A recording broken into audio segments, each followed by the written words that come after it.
தேவஜனமே, victory gospel search விடுதலையின் சுவிசேஷ சபை வழியாய் உங்களுக்கு கிருபையும் சமாதானமும் உண்டாவதாக. இன்று தேவன் உங்களுக்கு தரும் ஆவிக்குரிய வார்த்தை என்ன அப்படின்னா, நீதிமொழிகள் 28.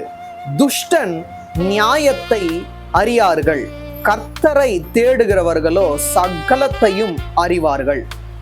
துஷ்டன் அப்படின்னா யாரு தேவனுக்கு பிரியமில்லாத காரியங்களை செய்து பிசாசின் காரியத்துல ஈடுபடுறாங்களோ அவங்க எல்லாமே துஷ்டர்கள். அதாவது துஷ்டமான காரியத்தை யார் செய்யறாங்களோ அவங்கெல்லாம் தேவனுடைய பார்வையில துஷ்டரா இருக்காங்க. அவங்க அநியாயத்தை செய்யறதுனால நியாயத்தை அறியாது இருக்கிறாங்க. ஆனா நாமும் எல்லாத்தையும் அறிஞ்சிருக்கிறோம். ஏன் எல்லாத்தையும் அறிஞ்சிருக்கோம்னா, எல்லாமுமா இருக்கிற தேவனை நம்ம அறிஞ்சிருக்கிறோம், அவரை நம்ம தேடுறோம்.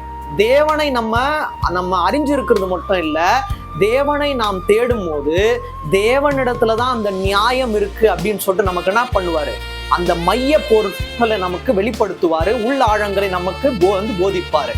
அப்ப தேவனை நம்ம அறிந்து அவருடைய பாதையில் நாம் நடக்கும் போது தேவன் அனைத்தையும் அறிந்தவர்களாய் நம்மை வைப்பார். நம்மளுடைய வாழ்க்கை துஷ்டமான வாழ்க்கையா இருக்காது, தேவனுக்கு இஷ்டமான வாழ்க்கையா இருக்கும். அவ்வாறு இருக்கும் போது நம்மளுடைய வாழ்க்கையில் நமக்கு இஷ்டமானதை நம்ம செய்ய மாட்டோம், தேவனுக்கு இஷ்டமானதை செய்வோம். தேவன் தாமே துஷ்டமான காரியத்திலிருந்து நம்மை விலக்கி அவரை நாம் தேடும் போது நம்முடைய வாழ்க்கையை இஷ்டமாக மாற்றுவாராக. தேவன் தாமே உங்கள் யாவரையும் மென்மேலும் ஆசீர்வதிப்பாராக. ஆமென்.